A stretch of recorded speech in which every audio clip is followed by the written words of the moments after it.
എവിടേക്ക് അളിയാങ്ക പോയത്? ഞാൻ മൂപ്പരെ കാണിച്ചിട്ടൊന്ന് വന്നതാണ്. അതെ, ഇന്നലെ ആധാരൊക്കെ എടുത്തുകാണ്ടാണ് പോയിന്നു. എന്നിട്ട് വൈകുന്നേരം വന്നത്. ഇന്നിപ്പോ ആധാരം നിർത്തിട്ട് എവിടേക്കേ പോയി നാവോ പറഞ്ഞു. ഈ ആധാരക്കെട്ടൊക്കെ കൂടി എടുത്ത് ഇറങ്ങി പോണത് അറിഞ്ഞിട്ട് തന്നെ ഞാൻ പോകുന്നത്. അല്ല, അന്റെ മക്കൾക്ക് സ്ഥലമൊന്നും കൊടുക്കണില്ലേ? ഇവ ഓന്റെ പേര് കണ്ട് എഴുതി കൊടുക്കുക.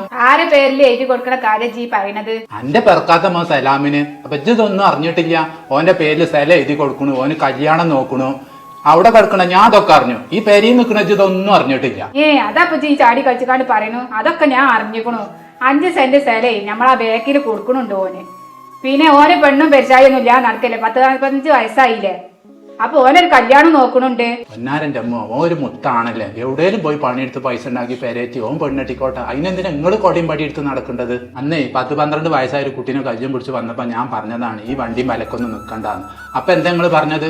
അതൊരു ചെറിയ കുട്ടിയല്ല, അതിനവിടെ വളർത്താം, നമ്മളെ 3 കൂടെ വളർത്താം എന്നൊക്കെ പറഞ്ഞു കാണ്ട് ഇപ്പൊ നിങ്ങൾ കല്യാണം നോക്കലും മുതല് കൊടുക്കലും അനക്കൂല. 2-3 ഐറ്റങ്ങൾക്ക് മുതലൊന്നും വേണ്ടേ? എന്റെ മക്കളെ പോലെ തന്നെയാണ് ചോരും.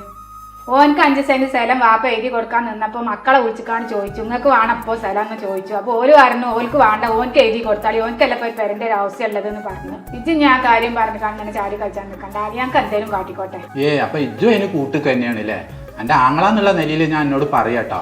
ഓന് മുസ്ലിം ആകണം എന്ന് പറഞ്ഞാൽ പൂതി അറിഞ്ഞു. ഇപ്പൊ ഇജ്ജു വളയാങ്കി കൂടി ഓനെ കൊണ്ട് മുസ്ലിം ആക്കി, പേരാണെന്ന് അറിഞ്ഞു, പെണ്ണാണെന്ന് അറിഞ്ഞു, ഒക്കെ നടത്തിക്കോളി.